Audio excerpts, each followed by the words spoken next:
Sin duda, el tema del duelo es algo que a todos nos ha tocado de alguna manera ya, pues, darnos cuenta, ¿no? Porque ya conocemos a alguien, algún vecino o alguien de nuestra familia que ha fallecido, quizás, ¿no? Por este tema. Y no solamente por el tema del COVID, sino por otras condiciones físicas, no solamente tampoco personas, sino también mascotas, seres queridos en general, ¿no? El duelo es un tema del que no se habla, tanto ahora estamos conversándolo un poco más a raíz de todos los acontecimientos que estamos viviendo. Pero la muerte en general es un tema del que no se habla así nomás, ¿no? No nos sentamos a la mesa familiarmente para hablar de la muerte, ¿no? Sobre qué sucede después. No nos hemos puesto quizás a reflexionar cómo impacta la muerte en las demás personas. Simplemente es algo que vemos día a día, ¿no? Que vemos en la persona que se queda sin la persona querida, sin el ser amado, cómo se va sintiendo, qué es lo que va sucediendo en su interior, ¿no? Entonces, vamos a iniciar ya esta charla. Les voy a compartir algunas diapositivas, como les dije.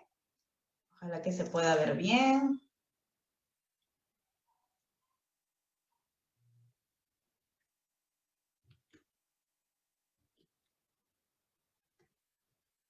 Ojalá.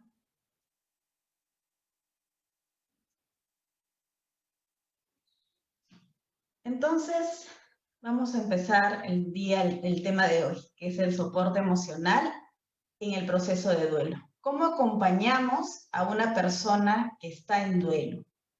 ¿No? Y para eso vamos a ver qué significa primero el duelo. El duelo, dice Jorge Bucay, que es un terapeuta, psiquiatra argentino, que es el doloroso proceso normal, doloroso, ojo, proceso normal de elaboración de una pérdida, que tiende a la adaptación y a la armonización de nuestra situación interna y externa frente a una nueva realidad. Es decir, hay un cambio en la persona, tanto interno como externo, ¿no? Y como su nombre lo indica, los duelos duelen, ¿sí? No hay forma de evitar que duelan. A veces queremos que no nos duela nada, ¿no? Que no sentir lo que estamos sintiendo, nos cuesta aceptar lo que estamos viviendo. Y esto no solamente sucede, claro, cuando perdemos a un ser querido, que quizás nos acercamos más al dolor, sino también sucede en general. Si nos ponemos a pensar, siempre estamos perdiendo cosas a lo largo de nuestra vida, cosas, personas, amigos, formas de estar en la vida. Dejamos de ser niños para convertirnos en adolescentes. Dejamos de ser adolescentes para convertirnos en adultos, ¿no? Dejamos de la adultez, el trabajo, y nos jubilamos y perdemos eso también. Entonces siempre estamos renovando, siempre estamos cambiando, nos mudamos de hogar, nos mudamos de trabajo, cambiamos de amistades, siempre estamos perdiendo cosas al final si nos damos cuenta. Y los duelos es eso. El duelo, si pongo ahí ese nombre, esa palabrita, está relacionado a varias otras palabras, como la pérdida, como el vacío, como el abandono, el cambio, el dolor, las lágrimas, etc. Pero somos una sociedad que le cuesta afrontar la pérdida, le cuesta afrontar el dolor, y muchas veces recurrimos a alguien que nos quite el dolor rápido, ¿no? El psicólogo, el doctor. No queremos sentir más dolor. Y sin embargo, el dolor, ese tránsito, nos lleva al final a poder procesar lo que hemos vivido a lo largo de esos momentos con esa persona o en ese lugar o con esos amigos. De alguna manera somos quienes somos ahora por las personas que han pasado por nuestra vida. Pero como decía, ¿no? A veces queremos... ¿Se cortó, dice José? ¿Me avisa? Sí, ya. Entonces, a veces queremos que el dolor se corte, ¿no? Y no queremos saber nada de eso. Sin embargo, el duelo está allí. La muerte del ser querido está allí. Es una realidad a la que no podemos ser ciegos. ¿Ya? Creo que sigo por ahí conectada. Me avisan. Porque José dijo que se había cortado. Ok. Entonces, las pérdidas forman parte de nuestra vida. Son constantes, universales, son inevitables. Sabemos que tenemos una fecha de caducidad como seres humanos. Sabemos que eso sucede también con los animalitos, sabemos que eso sucede con las plantas. Todo tiene una fecha de caducidad. Lo que no sabemos es cuándo, exactamente. No sabemos cuándo va a ser el día en que no estemos. Y por eso es que nos cuesta tanto y a veces vivimos angustiados por el no saber, ¿no? Pero son universales, nos pasan a todos. De alguna manera, como les decía, somos quienes somos gracias a todo lo que hemos perdido y a cómo nos hemos conducido frente a esas pérdidas. A veces una pérdida nos ha hecho crecer, ¿no? Ha expandido nuestra conciencia, ha expandido quienes creíamos que éramos, ¿no? Entonces, ¿qué quiere decir elaboración? Elaboración significa tarea y duelo, dolor. Cuando hablamos de elaboración, de elaborar un duelo, estamos hablando de que va a haber una tarea de por medio, ¿no? Y a veces no nos gusta hacer la tarea, pero hay una tarea de por medio, que es procesar esa pérdida. Elaborar el duelo significa, entonces, ponerse en contacto con el vacío que ha dejado la pérdida, que ha dejado la persona que no está en nuestra vida. Valorar su importancia, soportar ese dolor que haya y la frustración que significa su ausencia, ¿no?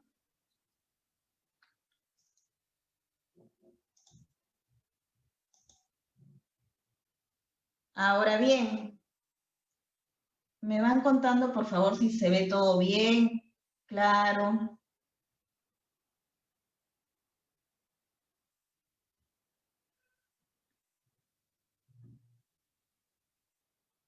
Hola Sofía, Joel, bienvenido. Tania, Carlos, Paolo, bienvenidos todos los que están conectándose. Ok, creo que está todo bien. Hay reacciones normales ante el duelo, ¿no? Reacciones normales. A veces pensamos de que cómo debería ser un duelo, ¿no? Le decimos a la persona, no sé, tienes que afrontarlo, tienes que ser fuerte, pero cada persona va a procesar su duelo de una manera distinta, ¿ya? De una manera distinta. Entonces, también tenemos que tener en cuenta estas reacciones que son naturales, que a veces nos asustamos, pero son completamente naturales, ¿ya? ¿Cuáles son estas reacciones? Hay reacciones físicas, cuando perdemos a un ser querido. Por ejemplo, vamos a tener dificultad quizás para dormir. Si la persona que falleció estaba enferma y no hemos dormido durante mucho tiempo, quizás cuidando, ¿no? Vamos a dormir de repente un poco más rápido por el cansancio físico. Pero también se nos puede ser, por otro lado, difícil dormir, conciliar el sueño. Entonces vamos a tener que ayudarnos quizás con algunas cosas, ¿no? Que nos sirvan, cosas naturales de preferencia. Pero es una reacción normal el tener dificultad para dormir. Vamos a tener cambios en el apetito, o vamos a tener poca hambre, o vamos a tener mucha hambre. Buenos días, Noemí, gracias. Vamos a tener quizás algunos dolores corporales también, ¿no? Dolor de cabeza, dolor de espalda, etcétera. Muchas veces estos dolores están asociados también con lo que la persona fallecida tenía o sentía. Si la persona fallecida se quejaba de muchos dolores de cabeza, quizás lo que yo sienta también sea eso. Vamos a tener también reacciones psicológicas, como por ejemplo la rabia, la culpa, la ansiedad, el miedo, ¿no? Sociales, que incluyen el cuidado de otros. Cuando perdemos un ser querido, quizás se nos va a ser difícil cuidar de otras personas.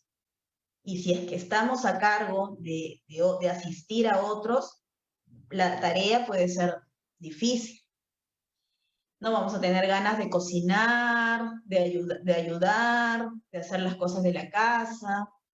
Vamos a tener también dificultades en lo social, porque no vamos a querer ver quizás a los demás, a la familia, no vamos a querer recibirlos, o no vamos a querer hablar con los amigos, nos vamos a ausentar un poco. Entonces, eso es normal, natural. Como también puede ser de que otra persona en un proceso de duelo más bien necesite más, de ver más a su familia, a sus amigos. También es natural que no querramos en esos momentos trabajar o estudiar, ¿no? Quizás queremos hasta dejar un poco eso de lado, pero sabemos obviamente que no podemos siempre hacerlo porque, bueno, necesitamos seguir trabajando, necesitamos seguir estudiando, pero el deseo de no hacerlo es normal.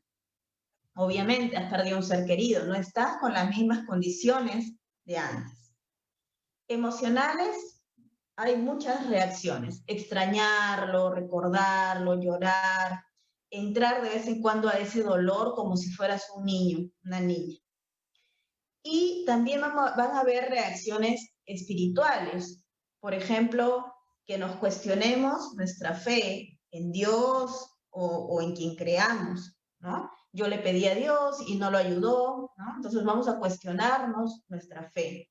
Y quizás vayamos a buscar también otros referentes religiosos.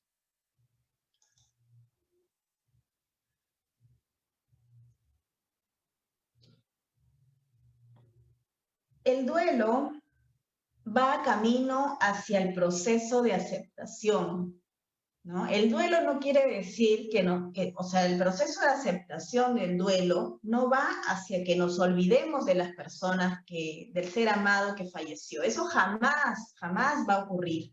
No vamos a poder olvidarnos. La tristeza, cuando recordemos su presencia en nuestra vida, va a estar la nostalgia, ¿no? De vez en cuando las lágrimas, eso es completamente natural. En la elaboración de duelo, el tema no es olvidar, sino poder aceptar que la persona falleció y eso requiere tiempo. Por eso se dice proceso, que quiere decir tiempo y cambio, ¿no? Para poder aceptar que la persona que yo amo ya no está en mi vida, voy a necesitar tiempo. Y esa aceptación solamente quiere decir que yo me deje de pelear con la realidad, con esta realidad que no es como yo quisiera que fuera, ¿sí? Entonces, un duelo siempre va a ser algo personal, siempre. Y no hay una receta mágica que nos funcione a todos, ¿no? De repente alguien viene y nos dice cómo lo está haciendo y eso no nos ayuda en nada porque no va con nosotros, ¿no? Quizás alguien dice, bueno, pero ponte a ver televisión, no sé qué, pero quizás a mí no me ayuda eso, o quizás sí. Entonces siempre va a ser personal cómo elaboremos ese proceso. ¿Hay un tiempo para procesar el duelo? La mayoría habla de un año, pero eso va a depender mucho de cómo vayamos transitando las etapas, que luego se los voy a compartir, ¿no? Pero ¿por qué un año? Antes creo que era como, no sé si antes y ahora todavía es común, las personas usaban ropa negra durante todo el año, ¿no? Sabíamos cuando las veíamos de negro que algo había pasado, que estaban de luto. Y ese año es porque durante el tiempo que la persona ha fallecido, durante ese año, desde que la persona ha fallecido hasta el siguiente, ocurren muchos eventos importantes. Bienvenido Francis, Sheila. Ocurren varios eventos importantes como son el Día del Padre, si perdí a mi papá, el Día de la Madre, si perdí a mi mamá, el cumpleaños de la persona amada, mi cumpleaños sin la persona amada, la Navidad, el Año Nuevo, ¿no? Y todas las fechas importantes que ya esta persona no va a compartir conmigo. Entonces, por eso es que se habla de un año para el proceso de aceptación, ¿no? Y eso, como les digo, va a variar de acuerdo a nuestra comprensión, de acuerdo a nuestro propio ritmo. Sin embargo, vamos a ver luego qué pasa cuando nos negamos al dolor. Porque hay personas que no quieren entrar en contacto con su dolor y lo utilizan como un intento de protegerse de ese dolor, ¿no? Y la negación es una forma de fugar, de huir de lo doloroso. Y es vano, porque en algún momento vamos a tener que afrontar ese dolor. La negación nos va a llevar al mismo punto de partida. No resuelve nuestra pérdida, solamente la posterga. El negador vive en un mundo de fantasía donde todo lo perdido, donde lo perdido todavía no se fue, donde el muerto todavía está vivo, donde lo que pasó nunca pasó.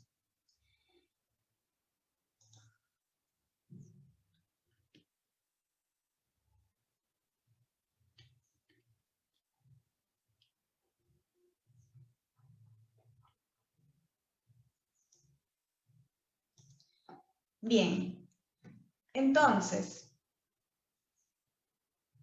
creo que volví, ya. Entonces, pasa de que también van a haber duelos patológicos, ¿no? Patológicos, y ahí también quiero que ustedes vayan participando, porque esta charla es un poquito eso, ¿no? Que participen, que puedan también aprender cómo acompañar a una persona que está en duelo, o si ustedes mismos están en duelo, cómo acompañarse, ¿no? Porque la idea es esa, acompañarnos en el duelo todos, y si hay alguna persona que está viviéndolo, también, que a sí misma busque cómo ayudarse. Hablamos también de que hay duelos patológicos. Esto es ya cuando ya pasó mucho tiempo, cuando ya pasó de repente 3 años, 4 años, 5 años, y la persona sigue allí igualito como el primer día, como los primeros días. Entonces, eso es un duelo patológico, por ejemplo, ¿no? Todas las reacciones que hemos visto son naturales, pero obviamente alguna de esas reacciones no las vamos a tener todos. Y quizás también vamos a necesitar ayuda farmacológica para ser funcionales, o sea, para seguir trabajando, para seguir estudiando, porque tenemos que entender de que, mira, si es que me falta, si es que no puedo dormir bien, si es que no me estoy alimentando, entonces algo me tengo que ayudar, ¿no? No es lo ideal quizás porque es un proceso de tránsito del dolor, ¿no? Pero si ya sale de mis manos, se sale de control, entonces sí voy a necesitar quizás alguna ayuda. En la parte terapéutica, y ahí me voy adelantando un poquito, en la parte terapéutica, las primeras etapas del duelo solamente deben ser expresar el dolor, expresar. En ese momento, cuando ocurre la muerte, no vamos hacia la aceptación. O sea, la persona que acaba de perder un ser querido no tiene que aceptarlo ya. No tenemos que decir ya, acéptalo, ¿no? Cuando ha pasado 1 mes, 2 meses, 3 meses y es tan reciente que no le puedes decir a una persona que lo acepte, ¿no? Sabe la persona que en algún momento tiene que aceptarlo, pero ahorita no. En los primeros meses lo que se hace es ayudar a que la persona exprese lo que quiera expresar, sea llanto, sea contarte cómo conoció a esta persona, si es un amigo, una mascota, ¿no? Sea cómo, o ese ser, ¿no? Cómo lo conoció, cómo fue su experiencia con ese ser, ¿no? Que te cuente alguna anécdota, que te hable, de repente también del momento en el que empieza a enfermar, cómo fue ese proceso, cómo fue verlo, velarlo, todas esas cosas que a veces no queremos escuchar de repente o pensamos, ¿no? Si le hablo, le pregunto o no le pregunto sobre su mamá que acaba de fallecer. No, porque si le pregunto se va a acordar, ¿no? Y no es que se va a acordar, o sea, siempre está, la pérdida está presente 24/7, hasta en sueños. O sea, no es que se va a acordar o no. Más bien animar, ¿no? Oye, ¿cómo te sientes? Tú mismo preguntarte, ¿cómo me siento hoy? ¿No? ¿Quiero hablar sobre eso o no quiero hablar? Y a veces podré decir lo que quiero decir y a veces estaré en silencio. Pero hay personas que necesitan hablar, necesitan contarte, ¿no? Entonces es bueno preguntar. Obviamente, tú le preguntas a alguien, oye, ¿cómo estás? No te voy a decir, estoy bien, ¿no? Pero sabes que la está pasando mal, pero puedes decirle, oye, si me quieres contar algo, aquí estoy. Si necesitas algo de mí, aquí estoy. ¿Cómo te sientes hoy? ¿No? Triste. Ok, sí, estoy acá contigo, ¿no? Etcétera. Cielo, bueno, hola cielo, dice, cada persona lleva su duelo de diferentes maneras.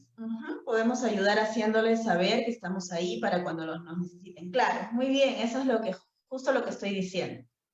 Gracias, Omar.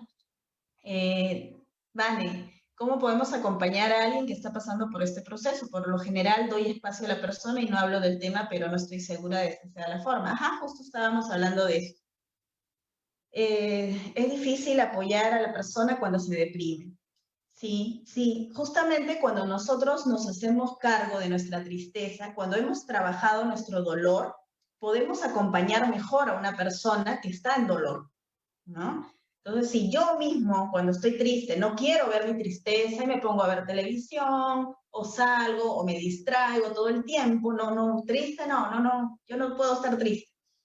Entonces, de esa manera tampoco voy a ayudar a alguien cuando esté triste, ¿no? Entonces, mientras yo me ayude a mí mismo, voy a poder ayudar también a otros.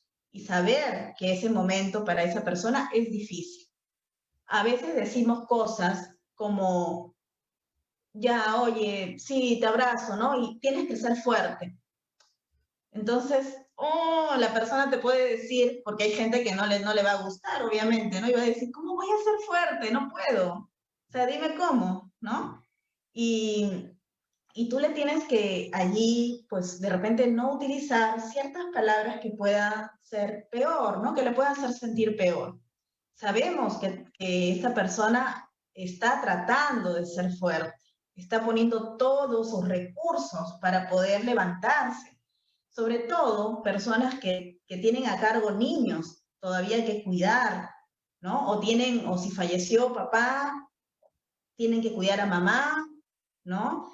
O tienen que seguir trabajando, como les decía. Entonces, tienes que ser fuerte. Puede ser dicho de la mejor de las intenciones, pero quizás eso no le haga bien a la persona, ¿no? Entonces, ya sabes que tienes que ser fuerte. Es mejor decirle, estoy aquí para ti, ¿no? Te acompaño en lo que sientes, si me quieres contar algo, puedes hacerlo, ¿no? Hablar, oye, o sea, si es que necesitas decir, contarme sobre tu mamá, sobre tu papá, hazlo, aquí estoy, ¿no? Si ves que la persona se quiere distraer, también la animas a hacerlo. Qué bueno que te estés distrayendo, qué bueno que te hayas matriculado a este curso. ¿Y cómo vas con lo de tu mamá? ¿No? Porque vamos a ver ahorita las etapas del duelo. Y hay personas que nunca quieren llegar a una etapa, que es la etapa más dura. Y entonces solamente se quedan en la negación y en el me distraigo totalmente. ¿Ya? Entonces vamos a pasar a eso para seguir conversando.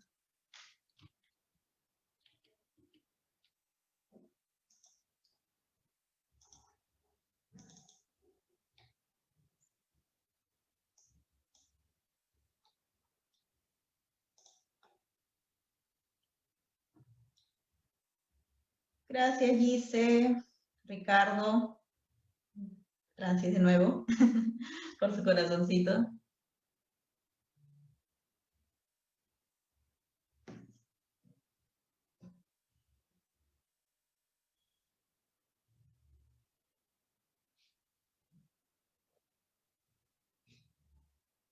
Bien, entonces ya estoy en etapas del duelo. Estas etapas no son tal cual, ¿ya? No es que sea así tan marcado y que así lo tengo que seguir. No, a veces estas etapas se mezclan, esas etapas está una un ratito, después aparece, no sé, la otra y así. O sea, no es que sea tan lineal, pero más o menos esa es la secuencia, ¿ya? Jorge Bucay, que a mí me encanta, que ya lo he compartido con algunas personas. Gracias, María Luisa. Gracias, Mary, Ricardo. Bien, estas etapas, Jorge Bucay las asemeja mucho a lo que nos sucede cuando nosotros nos lastimamos físicamente, con alguna herida física, ¿no? Entonces, él asemeja, hace una relación entre las heridas físicas y el duelo. Y en la herida física él dice, ¿no? Por ejemplo, tú estás jugando partido, no sé, y te caes. Y sigues jugando, no te das cuenta, ¿no? O de repente estás cortando la cebolla y te cortas y no te das cuenta. Y después de un ratito te das cuenta que estás sangrando y dices, ¿qué me corté? Después de un ratito que estabas jugando al fútbol, te levantaste, terminó el partido y te ves y te has hecho una herida enorme, ¿no? Entonces, esa es la primera etapa que dice Jorge Bucay, ¿no? Que se llama vasoconstricción, que es cuando el cuerpo entra en un estado de shock, ¿no? De stop, para darse cuenta si la herida es significativa o no, ¿no? O sea, el cuerpo quiere saber si la herida es significativa o no. Y eso también sucede en en la primera etapa, que es la incredulidad. Entramos en un estado de parálisis, de shock, ¿no? Que ahora la vamos a desarrollar un poquito más. Luego que te diste cuenta que tienes la herida, el corte, la herida grande allí, empieza un dolor agudo, un dolor fuerte, ¿no? Y luego va el sangrado, luego el cuerpo ya para la sangre y esa sangre se convierte en un coágulo, ¿no? Que Jorge lo asemeja a la culpa, ¿no? Porque en el sangrado él relaciona con la furia, ¿no? La furia que va saliendo, pero la furia en algún momento para y da paso a la culpa, que sería como el coágulo en el caso de la herida física. Luego te das cuenta que ya empieza a aparecer esto que conocemos como costra, ¿no? Y esa costra a veces nos pica y nuestra mamá decía, no te rasques porque si no, otra vez vas a abrir la herida, ¿no? Porque es una etapa bien fastidiosa, ¿no? Y esa es la etapa a la que no queremos llegar y voy a desarrollar en un ratito, que se llama la desolación. Luego, el cuerpo se va regenerando poco a poco, ¿no? Esa costra se cae, el cuerpo va volviendo a su forma, ¿no? Que lo asemeja con la fecundidad, y luego ya terminamos con la cicatriz, ¿no? Que sería el proceso de aceptación. Como ven, en una herida grande física, queda una cicatriz, ¿no? No es que allá no quede una huella de nada, o sea, queda una cicatriz. Y así también cuando perdemos un ser querido, queda esa huella allí que nos recuerda que aquí hubo un dolor muy grande, ¿no? Solamente que cuando ya está en cicatriz, ya no duele tanto como en las etapas anteriores. Es muy interesante. Bien, entonces esta es la primera etapa, la etapa de la incredulidad.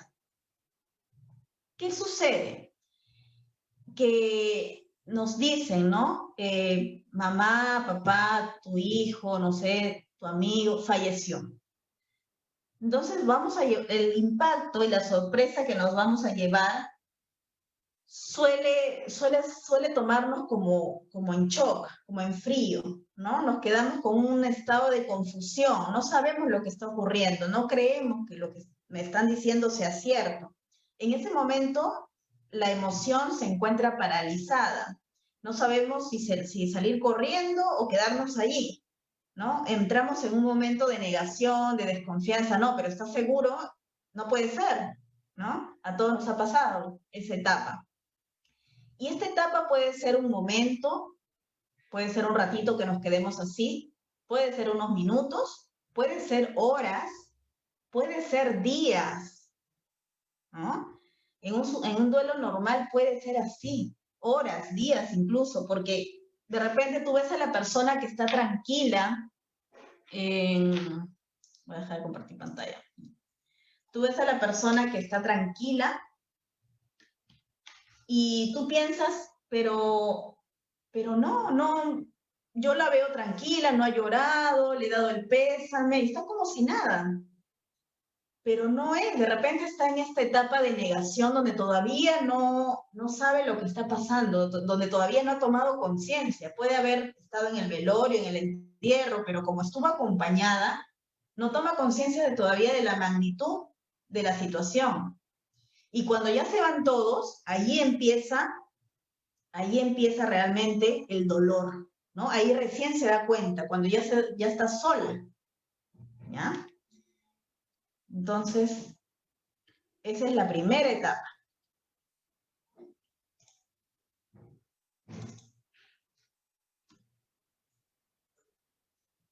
Pero también puede ser que esta negación dure años, puede ser una negación de toda la vida, o sea, puede haber personas que entren ya en un estado patológico, quizás por así decirlo, donde no aceptan que falleció la persona, ¿no? No sé si ustedes han visto la película Psicosis, pero el protagonista, o la serie, porque también creo que se abrió una serie, pero hay un libro y una película, ¿no? Y el personaje vivía con la mamá, pero la mamá ya había muerto hace mucho tiempo, ¿no? Sino que la relación con la mamá había sido tan patológica, ¿no? Que había como una dominancia de la madre. Entonces, él había guardado ahí el cuerpo, ¿no? Entonces, así puede llegar a ser esta negación de la muerte del ser querido, ¿no? Pero eso ya no es normal, obviamente, ¿no? Luego entramos a la etapa de la regresión. En esta etapa es cuando ya después de un ratito que sabemos que la persona amada ha fallecido, entramos en un berrinche total, por así decirlo, ¿no? Una patada, y no es peyorativo decir eso, ¿no? Porque realmente el dolor en ese momento es muy grande, es como el de un niño de 3, 4 años, ¿no? Pataleamos, lloramos, gritamos, nos jalamos los pelos, queremos pegarle a alguien, ¿no? Esa desesperación, entramos a esa desesperación. Entonces, aquí no hay palabras concretas, no hay razón tampoco, solamente hay un momento de explosión emocional. Nada de lo que nos puedan decir nosotros nos va a calmar, nos encerramos en ese dolor agudo. Es intentar razonar en ese momento es inútil.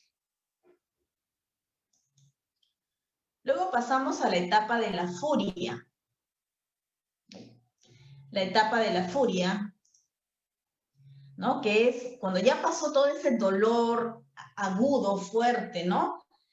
Empezamos un momento en que nos enojamos con todas las personas que consideramos responsables de la muerte del ser querido. Que puede ser los médicos que no lo salvaron, el tipo que manejaba el auto, que lo atropelló, el piloto del avión que se cayó, ¿no? El señor que le vendió el carro, el señor que le alquiló el departamento, la máquina que se rompió. Nos enojamos con todos, para pensar que tiene que haber algún responsable de todo esto, que esto no puede estar sucediendo. También nos enojamos con Dios, con la vida, con el propio difunto, por haberse ido justo en este momento, por habernos dejado. ¿no? Incluso nos enojamos con los que quedan, ¿no? De repente falleció mamá, y yo digo, mejor no hubiera fallecido mamá, hubiera fallecido papá, así, ¿no? O al revés, hubiera fallecido mi mamá y no mi papá, o hubiera fallecido mi tío, que es mayor que mi mamá, cosas así. Entonces nos enojamos con todos los que podemos, ¿no? Es un momento de mucha cólera con lo que está pasando. ¿Ya? Incluso también nos podemos enojar, como dije hace un ratito, con el propio difunto, porque se fue justo en este momento que no debía irse, ¿no? Quizás dejó deudas, quizás era un momento en el que yo como adolescente lo necesitaba, pero se fue, ¿no? Entonces, vamos a estar enojados con todos. Y la furia, el enojo, tiene como función anclarnos a la realidad y prepararnos para lo que sigue. O sea, la furia, esa es su función. No es que esté mal, no es que, oye, pero tranquilo, no te enojes. No, o sea, hay que dejar que la persona se exprese. Si está enojada, que exprese su cólera, ¿no? Claro, manteniendo los límites, cuidándolo un poco, ¿no? Pero sabemos que esa furia es para que esa persona se ancle a la realidad y se prepare para lo que va a seguir luego. Entonces, la furia, el enojo, tiene como función terminar con el desborde de la etapa anterior, pero también intenta protegernos por un tiempo más del dolor, de la tristeza que nos espera. ¿Ya? La furia esconde la tristeza que se viene. Cuando vemos a una persona que está furiosa, es porque en realidad hay mucho dolor, mucha tristeza que no está pudiendo todavía alcanzar, ¿no? Yo conocí un chico que perdió a su mamá, no en esta época, de cáncer, y él comenzó en esa etapa de la furia a ir a discotecas y pelearse con cualquiera que se le atravesara, ¿no? Por cualquier cosita se peleaba.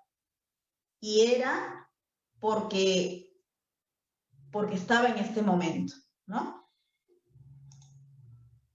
Como dije, entonces hay que, si bien podemos escuchar a la persona que está en ese momento de furia, escucharla, sostener un poco eso, por más que pueda ser fuerte lo que nos va diciendo, también poner los límites adecuados, ¿no? Y decirle, sí, entiendo tu cólera, ¿no? Yo también me sentiría igual con esa cólera, ¿no? O a mí también me pasó, tranquilo, hablemos sobre eso, ¿no? Y bla, bla, bla.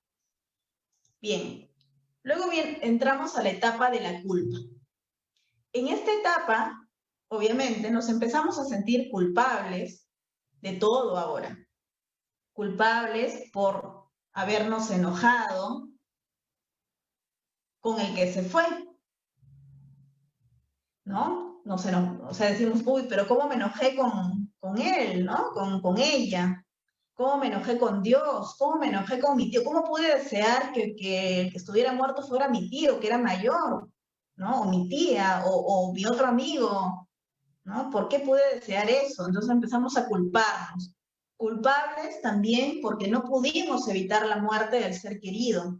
Y empezamos a pensar que si hubiéramos hecho algo distinto, el ser querido aún seguiría con nosotros. Comenzamos a pensar cosas como, si yo no le hubiera prestado el auto, si no le hubiera pagado el pasaje, no debí mandarlo al médico antes, si yo hubiera estado allí, esto no hubiera pasado, si me hubiera dado cuenta, esto no hubiera pasado, ¿no? Entonces, esta es una etapa muy conocida, tanto la furia como la culpa son etapas muy conocidas que,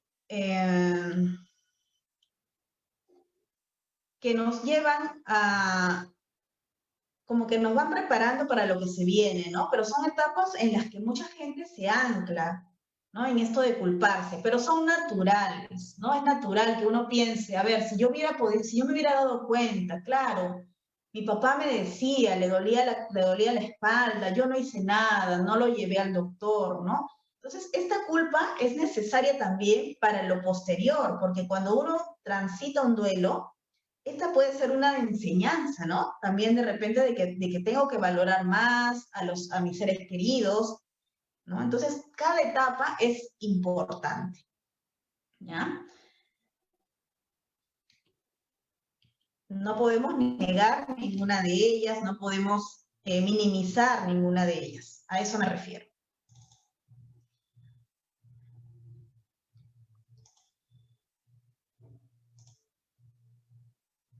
Entonces, culparnos es un modo de decretar que yo lo habría podido evitar, pero es un mecanismo.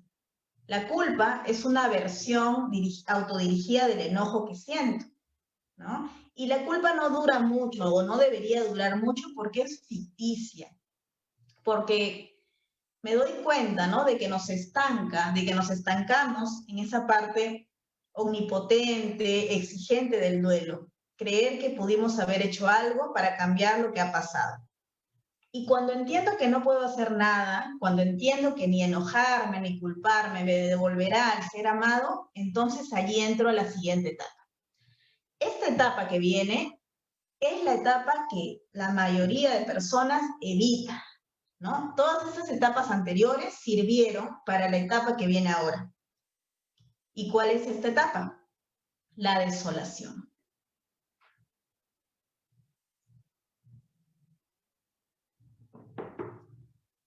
La desolación. Entonces, esta es la etapa de la tristeza pura.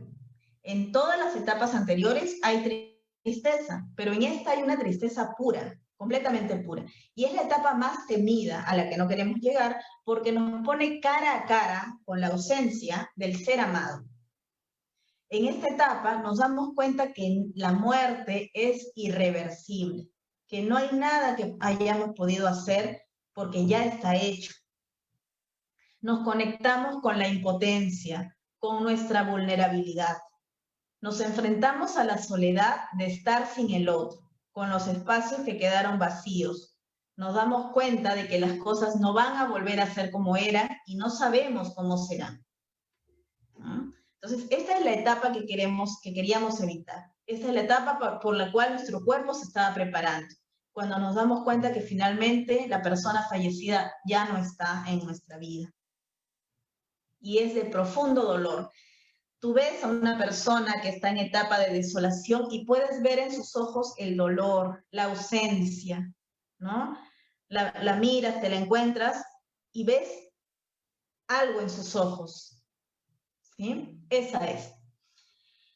Los intentos de salirse del dolor a veces nos hacen sentir como si fuésemos a perder la razón, ¿no? A veces creemos que nos vamos a volver locos. Y acá es importante, bueno, antes de explicarles esto, Jorge Bucay ha llamado a esta etapa el camino de las lágrimas, ¿no? Algunas personas tienen mucho deseo de ver a la persona fallecida, es una etapa dolorosa, angustiante, ¿no? Voy a dejar de compartir para hablarles un poquito de eso.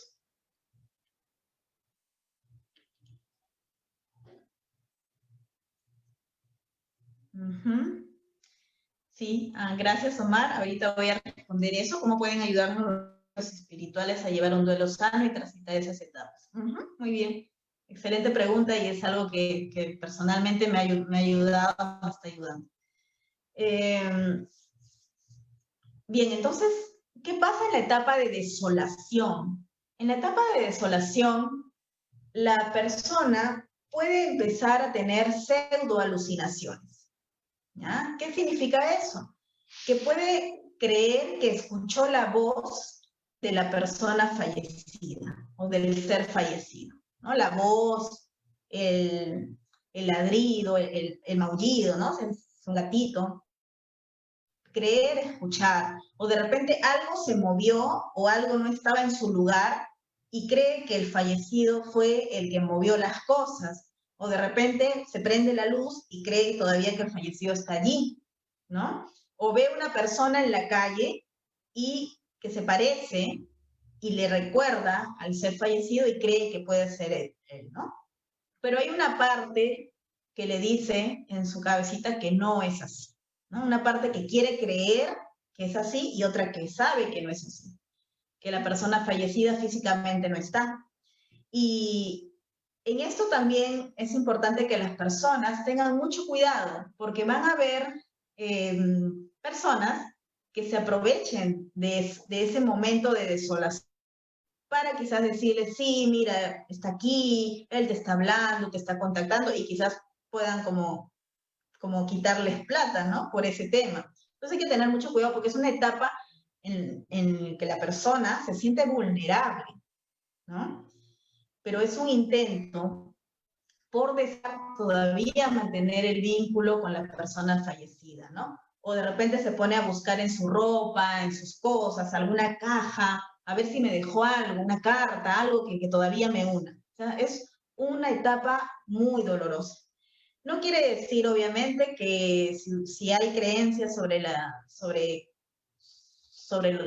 parte espiritual, sobre eso, si todavía está o no está, eso es aparte, ¿no? Pero solamente sí tener cuidado que no hayan personas que se aprovechen de esa etapa de desolación en la que estamos, ¿ya? Bien, entonces, me confundo un poco por el Zoom.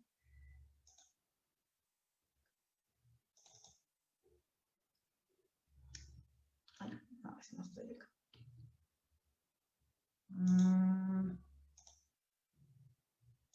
Ya, estaba acá. Ok, entonces, luego de que ya hemos pasado, hemos transitado la etapa de la desolación, que ha sido fuerte, ¿no? Transitarla, vamos a entrar a la etapa de la fecundación. En esta etapa, luego de conectarnos con el dolor anterior, viene una cierta necesidad de dar. Nos empezamos a identificar con la persona fallecida, vamos a donde le gustaba ir, hacemos lo que para él o ella era valioso, escuchamos la música que escuchaba, empiezo a disfrutar de las cosas que disfrutaba.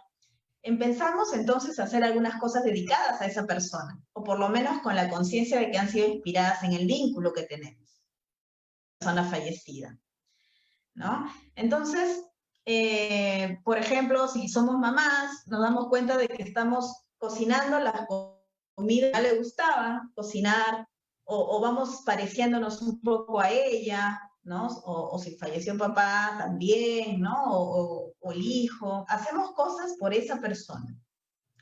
Hay un caso de un barrista que yo siempre recuerdo y asocio a esta etapa de fecundación, que es un chico que falleció hace años, llamado Walter Oyarce, ¿no? Creo que era hincha él y pertenecía a una barra, o no sé si era así, pero cuando estaba en el estadio, se cayó, lo empujaron, ¿no? Las barras, por todo el tumulto, y él falleció, ¿no? Se cayó y falleció. Y luego su papá, luego de un tiempo su papá quiso como hacer una fundación, no sé, una organización para poder trabajar con las barras, para que se elimine la violencia de las barras, ¿no? Entonces, esa es la etapa de la fecundación, hacer algo por la persona fallecida, en honor a la persona fallecida, ¿no? Y a eso también me refiero cuando hablo de crecimiento. Y luego pues viene la etapa de la aceptación, que es la etapa final, ¿no? Del proceso de duelo. Me doy cuenta de todo lo que esa persona me dio y de lo que me dejó, ¿no? A mí. Me doy cuenta también que aún puedo de alguna manera tenerla junto a mí.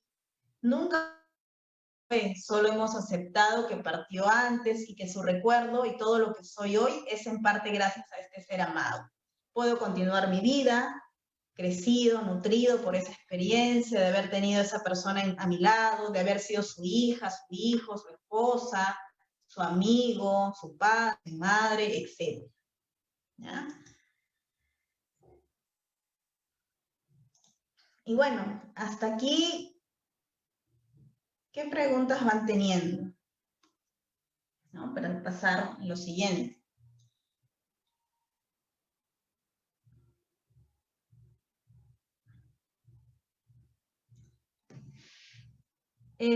Con respecto a lo que pregunta Somar, ¿no? Los aspectos espirituales que nos pueden dar el duelo sano, es el poder, claro, conectarnos con algo que nos ayude, ¿no? Honrar la vida del ser amado, honrar su tránsito por la muerte, ¿no? O sea que no, yo creo que también nos ayuda mucho saber que no solo somos nosotros, sino también para la persona o el ser que está falleciendo, también es un momento difícil, es un tránsito difícil.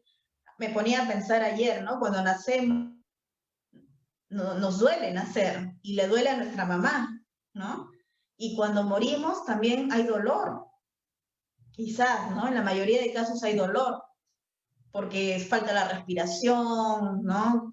Empiezas a agitarte, etcétera. Entonces, también tenemos que, creo que la parte espiritual nos puede ayudar a poder darle un entendimiento a ese amor por la persona que está partiendo de nuestra vida.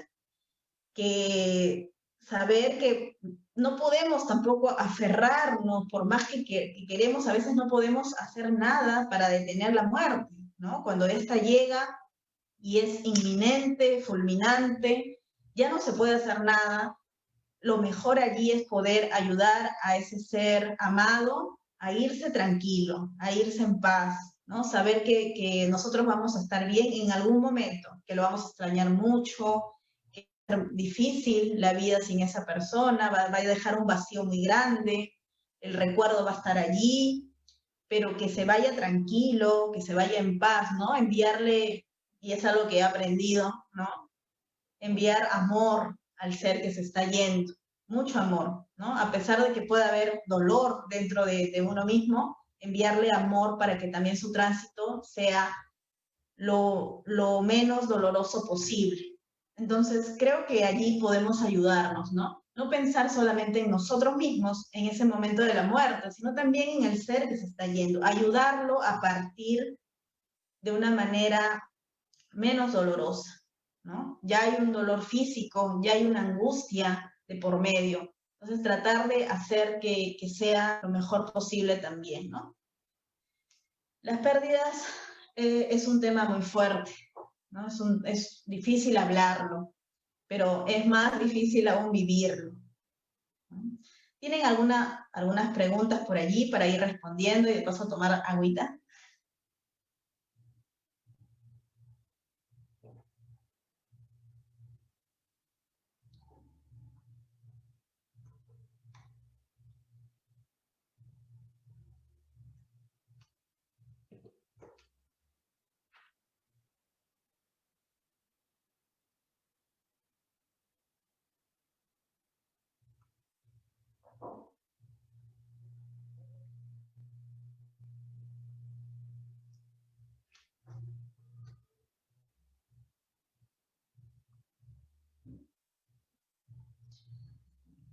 Sheila, gracias. El duelo por un ser querido es muy fuerte, sobre todo cuando se le amó mucho.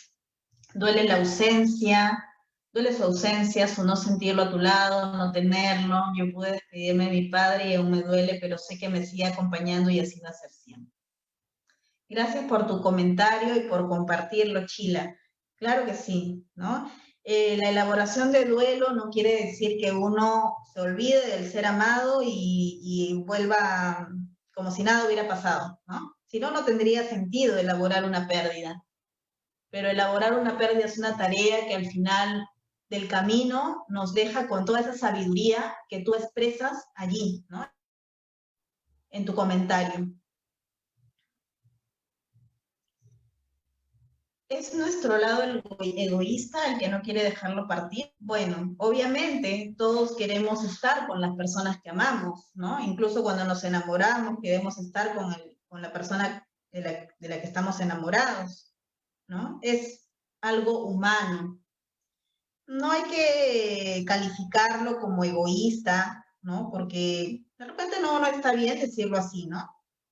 No es egoísmo. Es simplemente el deseo humano de querer que la persona o el ser amado continúe con nosotros, ¿no? Por todo lo que nos ha ofrecido. Pero además de este dolor, de este deseo, también debe estar hacia el ser, ¿no? Y poder enviarle toda la luz, el amor, para que su tránsito pueda ser tranquilo, ¿no? Dependiendo de las corrientes espirituales o de las creencias que ustedes tengan también, ¿no? Si creemos de que él va a transitar porque el espíritu es algo que existe, somos seres humanos, tenemos nuestro lado espiritual también, cognitivo, espiritual, emocional, ¿no? Entonces, el espíritu va a continuar allí, el cuerpo es lo que ha dejado de funcionar, pero el espíritu sigue. Entonces, si lo tenemos así claro, podemos ayudar a que ese espíritu, esa conciencia, pueda irse de una manera tranquila y pueda transitar lo que haya que transitar, ¿no? Sí, hablar a pesar de que haya dolor, lágrimas, poder ser lo más amoroso. Así estemos con las lágrimas en los ojos viendo cómo se va, que el amor sea más grande en ese momento hacia esa persona, ¿no? A veces es muy difícil porque no nos podemos despedir del ser amado y eso deja una impronta grande, ¿no? La persona que necesita trabajar esa despedida, ¿no? De repente estaba llegando de viaje y justo pasó y no pudo despedirse. Lo mejor es despedirnos. Y cuando eso no sucede, se puede trabajar más adelante en una terapia, poder hacer un cierre, ¿no? Poder escribir cartas, poder hacer un ritual, ¿no? Que nos ayude una vez a la semana o una vez al día al principio, ¿no? De los primeros días de la muerte, ¿no? Del ser amado, hacer algún tipo de ritual que nos ayude a estar conectados con ese ser amado, ¿ya? Sofía, ¿qué tal? ¿Cuánto tiempo se considera un duelo patológico? ¿Es cuando nos quedamos más tiempo en la negación? Sí. Cuando se considera un duelo patológico es cuando la persona, por ejemplo, ya ha dejado de tomar conciencia de que ella sigue viva y que también necesita continuar con su vida en algún momento, ¿no? De regresar a ese momento o a ese ritmo normal. Al principio de la muerte no vamos a querer trabajar, estudiar, no vamos a funcionar igual. Es una idea rara, ¿no? Esto de querer funcionar igual siempre, ¿no? Cuando estamos en un proceso de duelo. Pero cuando ya pasó mucho tiempo, cuando ya pasó el año, cuando ya pasó, no sé, años de eso, y seguimos igual que al comienzo, entonces hablando de que hay un duelo patológico, ¿no? De repente ya no, tengo hijos, tengo 2 hijos que quedaron, murió uno y ya solamente me dedico a uno que falleció y los demás que quedó vivos no me interesan. Eso sería patológico, ¿no? Cuando va pasando el tiempo. Sería patológico que nos negáramos de repente no sé, nos negáramos a hablar de la muerte también, ¿no? A decir, no hables de que él está muerto, él sigue vivo, ¿no? Hay que ponerle su plato acá, en la mesa, ¿no? Aquí, y todo eso, ¿no? Bueno, festejar los cumpleaños, por ejemplo, o sea, si son reuniones, genial, siempre hacemos, ¿no? Hay que reunirnos porque como hoy era el cumpleaños de mamá, de papá, ¿no? Nos reunimos, eso está muy bien, pero cuando se hace como si realmente estuviera la persona, eso ya no está tan bien, ¿no? Entonces, tenemos que ver eso. O cuando ya no me abro a otros vínculos, cuando pienso que la persona que se fue es la única que pudo hacerme feliz o pude yo ser feliz con esa persona. Entonces, ahí también estamos hablando de un duelo patológico, porque la persona que se fue nos dejó algo, amor, nos sentíamos escuchados, nos sentíamos importantes, ¿no? Y no significa que con otras personas también, o sea, dejemos de sentir eso, no. Eso que nos dejó está con nosotros. Entonces, eso también tenemos que tenerlo en claro. Esa persona fallecida se llevó mi amor, una parte de mi amor, pero me dejó también el suyo. Y el amor está acá, ¿no? Entonces puedo seguir sintiéndolo. Obviamente no es igual, obviamente cada persona es distinta, ¿no? Y esto también pasa con las mascotas, ¿no? Fallece un perrito y la familia, los papás le compran otro perrito igualito al hijo. Cuando cada animalito, cada ser en nuestra vida es único, es irrepetible. No podemos tapar una cosa con otra, ¿no? O sea, sí podemos darle amor a otros seres, claro, porque también sucede, ¿no? Que perdemos a un perrito, un gatito, nos cuesta mucho, ya no queremos tener otro más, para no transitar otra vez por lo mismo, porque la muerte no me gusta. Pero, ojo, o sea, podemos seguir dando amor a otro ser. No es igual, pero podemos seguir, ¿no? A eso me refiero. Entonces, eso sería como un duelo patológico si es que sucediera. Oh, gracias. Gracias, Sheila, por tus comentarios. Bien, entonces, acá tengo algunas cositas más. Si tienen preguntas, por favor, háganlas.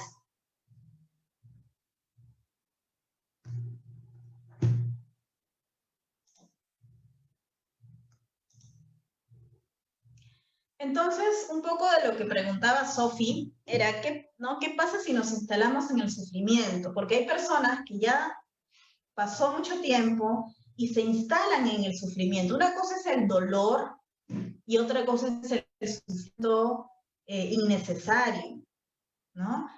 A todos nos va a doler la pérdida, vamos a sufrir los primeros momentos, el primer año, nada va a cubrir el vacío de la persona amada, pero a veces hay personas que se instalan en el sufrimiento. Entonces, esta instalación es como la decisión de no seguir avanzando. No, ya falleció mi mamá, que era la persona más importante en mi vida, entonces mi vida ya no tiene sentido, no quiero hacer nada. Y esto lo puedes decir al comienzo, ¿no? Porque estás con toda la cólera, recuerda, ¿no? La cólera. Entonces vas a poder quizá decir eso. Pero si ya pasa mucho tiempo y sigues allí instalado en la cólera, hacia ti mismo, hacia el mundo, y dices, no, no voy a salir de eso nunca porque quiero seguir así, porque no sé, no, ya mi vida ya no tiene sentido, ¿para qué voy a avanzar? ¿No? Entonces, eso es cuando nos instalamos allí. Es una especie de pacto con la realidad que conjuga un mayor dolor ante la posibilidad de tener que soltar lo perdido y de no soltarlo nunca. Y nos detenemos y nos apegamos a lo que se fue instalándonos en el lugar de sufrimiento. Pensamos que si dejamos de llorar, por ejemplo, es porque ya no amamos al ser querido. Y eso no es verdad. Lo vamos a seguir amando siempre, pero pensamos que si sufrimos, lo amamos más. Y no es verdad. No es verdad. O sea, el que llora más no significa que ame más. ¿Ok? Todos podemos llorar en algún momento, en espacios, darnos espacio en los días, tener días difíciles, días un poco más ligeros, días un poco más difíciles todavía, días un poco más tranquilos, ¿no? Pero cuando nos instalamos en el sufrimiento, pensamos que si lloramos mucho es porque amamos. Si no hacemos nada es porque amamos. Si nos matamos por el ser que se fue es porque nos amábamos más. Y eso no es verdad. Sufrir es cronificar el dolor, es transformar un momento en un estado, es apegarse al recuerdo de lo que lloro para no dejar de llorarlo, para no olvidarlo, para no renunciar a eso, para no soltarlo, aunque el precio sea más sufrimiento. Es como evitar lo peor eligiendo lo peor, volviéndose adicto al malestar, ¿no? Y queremos que todo el mundo vea que estoy sufriendo. Queremos permanecer allí. El dolor natural, genuino, en cambio, es un dolor a veces silencioso, a veces solitario, ¿no? No significa que no pueda llorar con otros, ojo, pero el dolor a veces se da sin necesidad de estarlo mostrando tanto, ¿no? Sino que se da en momentos a veces de soledad. Implica estar en contacto con lo que sentimos, con la carencia, con el vacío que dejó lo ausente. Entonces, el proceso de duelo siempre nos deja solos, impotentes, descentrados y sobre todo tristes. El dolor conecta con un sentimiento que es la tristeza, una emoción normal y saludable, aunque displacentera. O sea, no nos gusta sentirnos tristes, no es agradable, pero es una emoción normal. Aunque la tristeza pueda generar una crisis, permite que uno vuelva a estar completo, que suceda el cambio, que la vida continúe en todo su esplendor. El dolor tiene un final, en cambio el sufrimiento podría no terminar nunca. El dolor lleva a la comprensión y a la aceptación. El sufrimiento, en cambio, lleva a la depresión. ¿No? Entonces, creo que en ese sentido está un poco claro, ¿no? Uy, me puse un poco... ¿Qué pasó?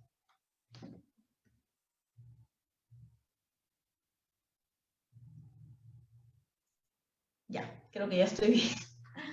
Aparecía un poco de mosaico ahí. Entonces, ¿tienen alguna pregunta sobre esto que digo, sobre el sufrimiento y el dolor? No quiero que parezca que no podemos llorar frente a los demás. O sea, también tenemos esa idea, ¿no? De que, ay, no, que los demás no me vean llorar, que no sé qué, ¿no? No, o sea, si toca a veces llorar, pues tendremos que llorar, es lo que hay, ¿sí? ¿Tienen alguna pregunta hasta ahí?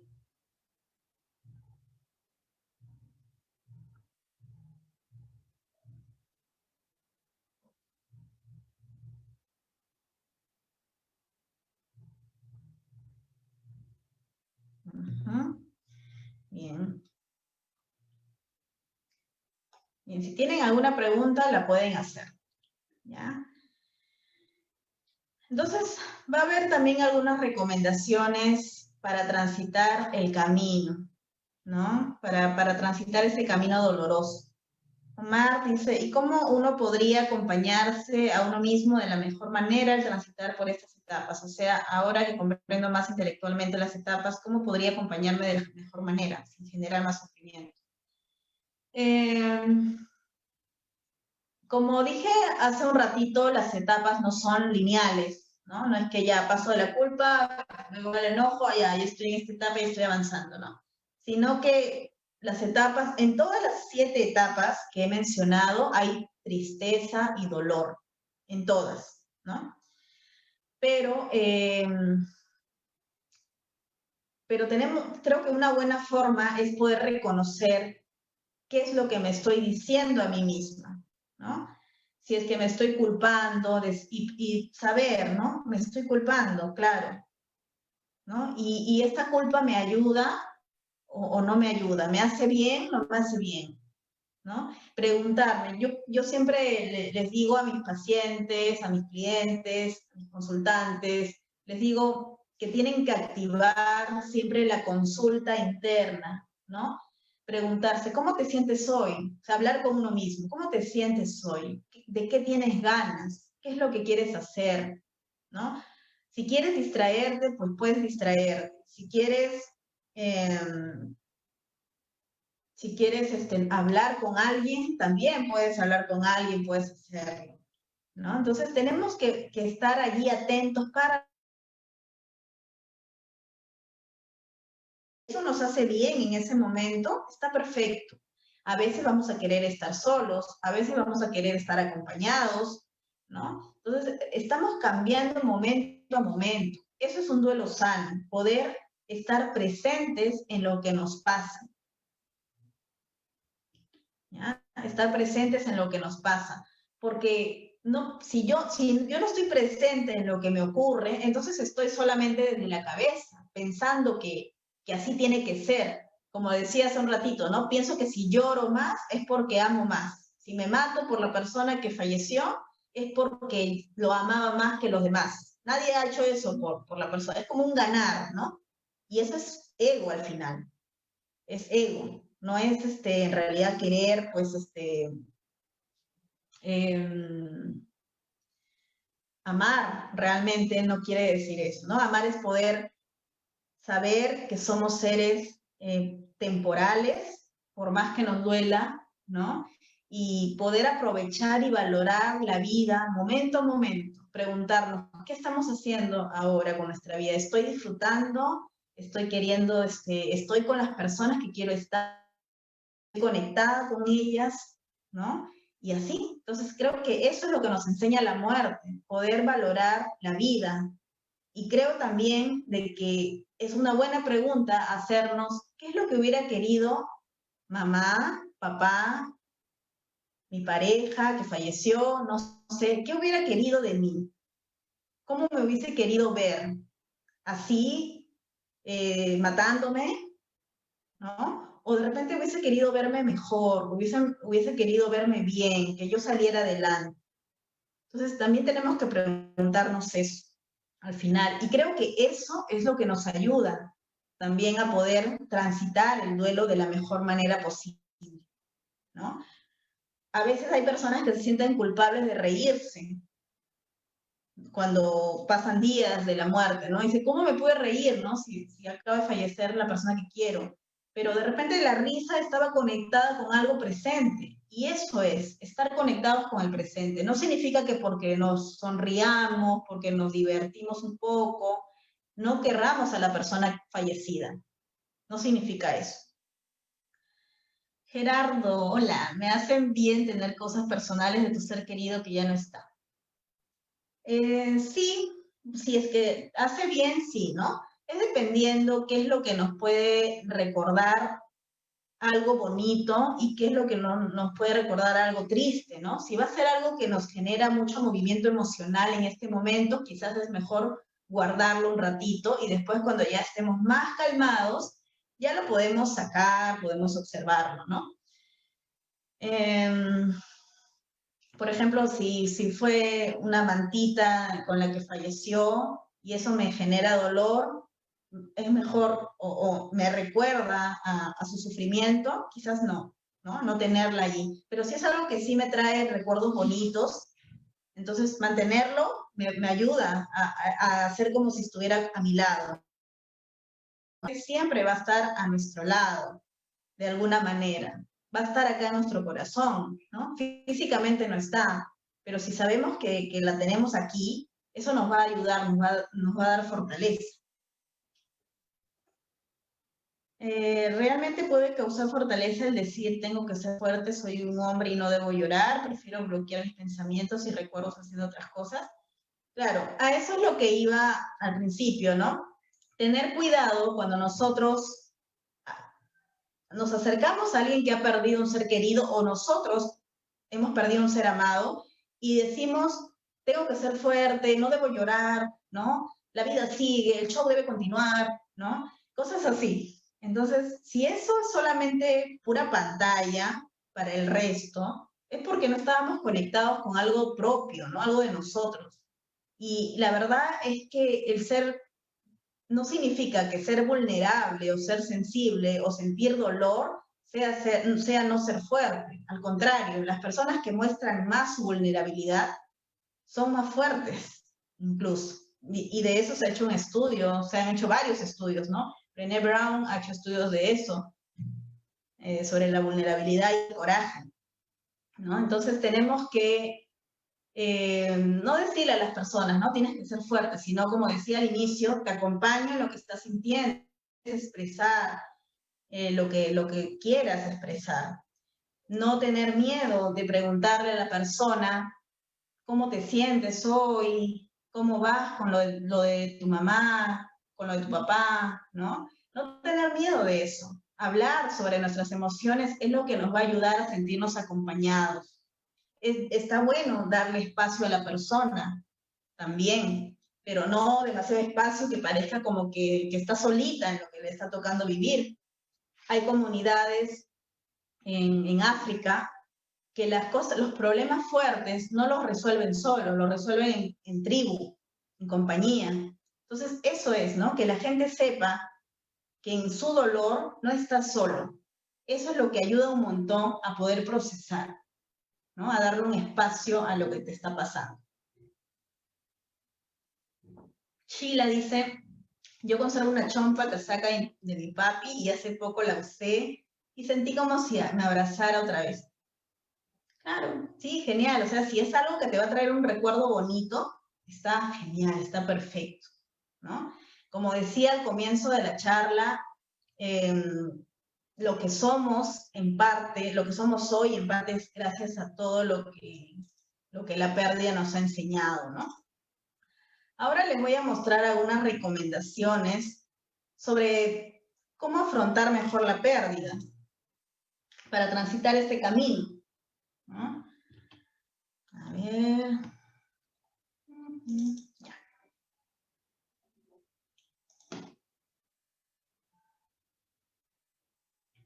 Entonces, recomendaciones. Permitirnos estar en el duelo. Es mejor estar ahora, darnos permiso de sentirnos a veces mal, necesitados, vulnerables.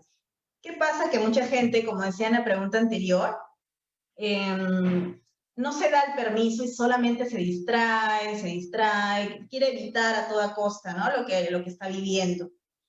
Pero en eso, en ese afán, se aplaza el proceso, ¿no? Yo conocí una señora que se había separado de su esposo y comenzó a medicarse inmediatamente, a automedicarse, y después de 2 años, de 2 años más o menos, le vino el dolor con fuerza de esa separación, ¿no? Entonces no es solamente me medico porque me medico, ¿no? Sino que si es que lo necesito, claro que lo voy a hacer para ser más funcional, para mejorar algunas cosas, pero si no, si es que puedo continuar, tengo los recursos para continuar, que todos lo tenemos finalmente, me doy permiso para estar en duelo, ¿no? Hay un libro que se llama Disculpe, estoy en duelo, ¿no? Entonces es como darnos cuenta que necesitamos ese espacio, necesitamos saber que no vamos a rendir igual. Vamos a tratar de hacer lo mejor posible quizás, pero no va a ser igualito al comienzo por todo el dolor que sentimos. Ser conscientes que esto requiere tiempo. No es una cosa de un momento a otro que ya, ¿no? Oye, ya, pues ya, tienes que seguir con tu vida. No, esto requiere tiempo. Sé amable contigo. No tengas miedo de enloquecer, no vas a enloquecer, ¿no? Parece a veces que uno se va a volver, no sé, va a perder la razón, pero no es así. Aplaza cosas o decisiones. No podemos tomar decisiones impulsivas, porque con esto de la muerte del ser querido vamos a querer tomar decisiones rápido, ¿no? Hay gente que se mete a maestrías, diplomados, al toque, ¿no? ¿Para qué? Para estar ocupado todo el día. ¿No? Aplaza las cosas y toma las decisiones con calma. No descuides tu salud, ¿no? Recuerda que la persona que se fue hubiera querido lo mejor para ti, por algo es el ser amado, ¿no? Entonces necesitas seguir alimentándote, necesitas seguir durmiendo bien y otras cosas. Agradece las pequeñas cosas de la vida que todavía hay. Anímate a pedir ayuda si la necesitas. Como decía al comienzo, la primera parte de la terapia, de un proceso terapéutico, no debe ser la aceptación, sino la expresión.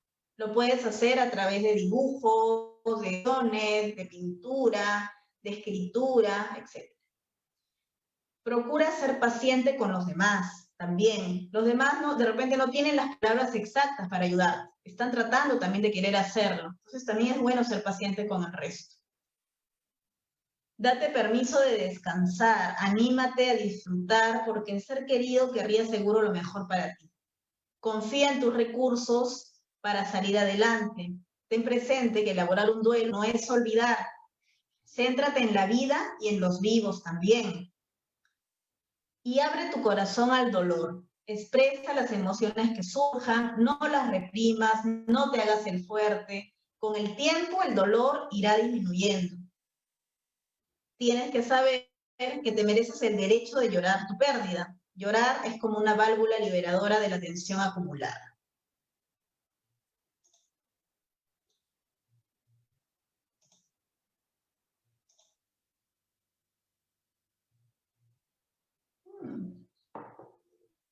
¿Por qué me veo borrosa?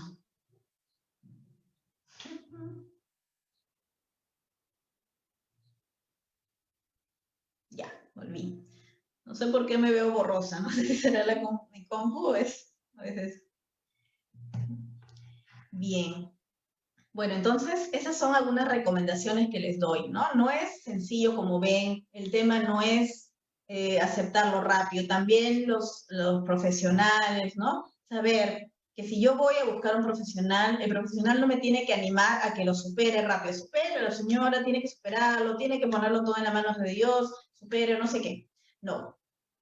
para superar, para perdonar, para procesar algo, siempre se necesita tiempo, siempre se necesita un espacio de comprensión, de expresión, ¿no? Como les decía hace un ratito, si necesitan escribir, también es una buena tarea, una buena actividad, ¿no? Hay mucha gente que ha escrito sobre la pérdida de un ser amado, muchos escritores conocidos, ¿no? Hay una de ellas que se llama Piedad Bonet, que es una escritora colombiana que tenía a su hijo con esquizofrenia y su hijo fue a estudiar a otro país, ¿no?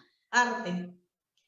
Y ella lo dejó, pues, ¿no? Que vaya, ¿no? O sea, lo permitió que él fuera para que estudie. Pero en ese viaje, o en ese país, él se estresó muchísimo y no tenía la ayuda de nadie, ¿no? Pues estaba solito. Y se termina suicidando allá. Entonces ella se queda con una culpa enorme en su interior, ¿no? Ella tiene un libro que se llama Lo que no tiene nombre, porque dice, ¿no? Que cuando uno pierde a papá, a mamá, nos llaman huérfanos. Cuando perdemos al esposo, a la esposa, nos llamamos viudos. Pero cuando perdemos un hijo, eso no tiene nombre, ¿no? Porque generalmente la vida pues nos dice, ¿no? Que primero se van los papás, luego los hijos. Entonces, a través de esa escritura no es que su herida haya sanado, la herida va a estar, la cicatriz va a estar, pero sí la ayudó a volcar toda la emoción que sentía, todo el dolor que sentía, ¿no? Y lo hizo arte, porque no es solamente volcar por volcar lo que sentimos, ¿no? Siempre cuidándonos, siempre viendo que eso que pensamos y que sentimos traiga mayor tranquilidad, fortaleza, crecimiento, sabiduría, etc. Bien, entonces, aprender a enfrentarnos a las pérdidas desde un lugar diferente, no solo desde el lugar del dolor, que de hecho está, sino también desde el recorrido a la luz de lo que sigue, ¿no? Lo que sigue después de haber llorado cada pérdida, después de haber elaborado el duelo de cada ausencia, nos ha animado a soltar, es el encuentro con uno mismo, ya enriquecidos por aquello que hoy ya no tenemos, por aquello que pasó por nosotros. Y a veces es difícil admitir que una pérdida puede dejarnos algo, ¿no? O sea, ¿cómo encontrar algo positivo en eso? Pareciera que no hay nada positivo en perder a alguien, ¿no? Sin embargo, esas pérdidas que hemos tenido en nuestra vida también nos han ayudado a crecer como personas, nos enseñaron algo. Entonces es bueno quedarnos con todo eso. ¿Alguna pregunta más? Me voy despidiendo, no sé, por allí, alguna pregunta, sugerencia, alguien que quiera compartirnos algo.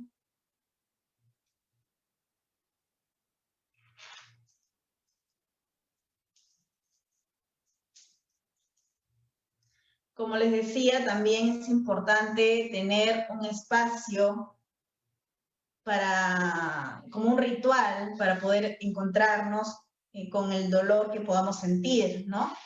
Como tenemos de repente trabajo, tenemos que cuidar a los hijos, tenemos otras cosas que hacer, no podemos estar todo el día llorando quizás, ¿no? O sea, hay días difíciles, muy difíciles, donde vamos a querer no hacer nada, obviamente.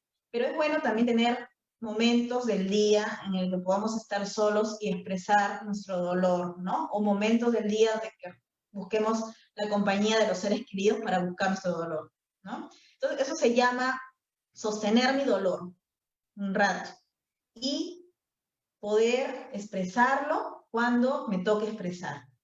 Sirve también que una vez a la semana, de repente, ¿no? Como ritual, pues pueda ser como centrarme en meditar, en orar por la persona que se fue. A algunos les ha servido ir al cementerio una vez a la semana, ¿no? Una vez al mes. Son rituales que nos van ayudando a procesar nuestra pérdida. Como dije al comienzo, las pérdidas son personales. Cada uno o sea, el proceso de duelo es personal. Cada uno lo va a tomar de la manera que pueda. Gracias, Rita, también a ti.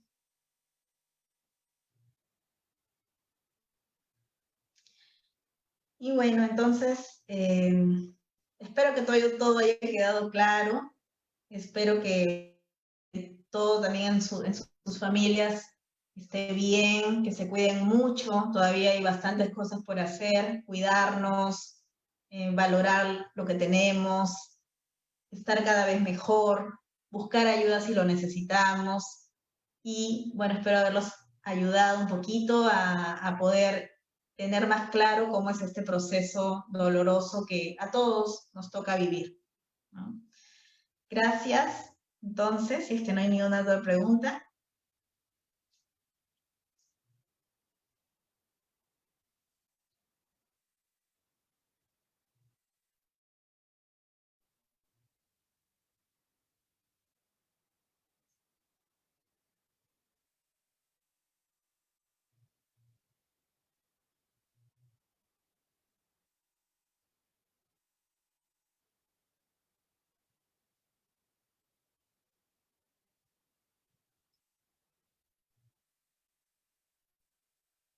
Ah, sí, Paolo.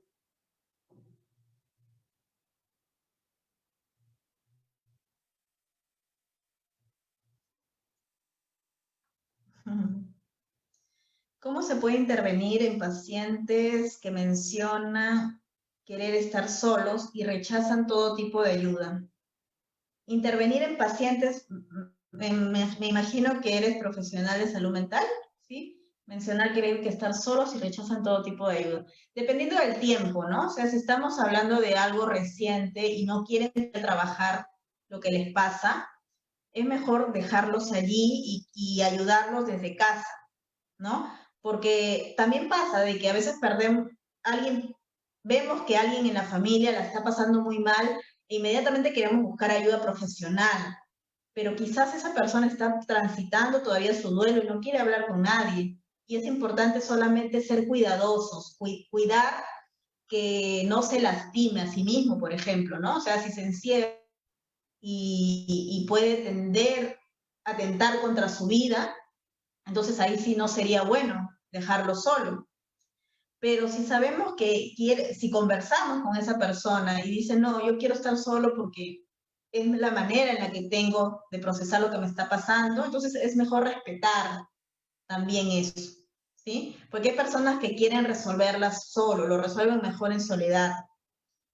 Entonces, podemos ahí estar allí acompañando. Es como un niño, ¿no? Que el niño te puede decir, vete, pero quiere en el fondo que te quedes porque no quiere quedarse solito, ¿no? Ese vete es un vete reactivo. Entonces tenemos que estar allí, ¿no? Ok, voy a estar acá cerca, voy a cuidarte, si tú necesitas ayuda, yo voy a estar aquí contigo, ¿no? No podemos obligar a nadie, pero sí podemos estar atentos. Eso es lo mejor. Gracias, Ricardo. Paolo, perdimos a mi papá y mi madre tiene la incertidumbre sobre el futuro, no sabe qué hacer. Eso también es algo que he mencionado, ¿no? Que es que se da en la etapa de desolación, ¿no? Cuando uno no sabe lo que va a suceder con uno en el futuro. Es completamente natural, ¿no? Poco a poco se va a ir despejando esa incertidumbre. A veces es bueno entrar en la confusión para poder sacar algo diferente, algo bueno, eh, nuevo, quise decir. Entonces, deja un poquito que ella vaya entrando en claridad, ¿no? Que busque la claridad para saber lo que va a pasar en el futuro. No podemos ser adivinos, no podemos controlar lo que vaya a pasar más. Estar presentes para ver cómo las cosas se van acomodando.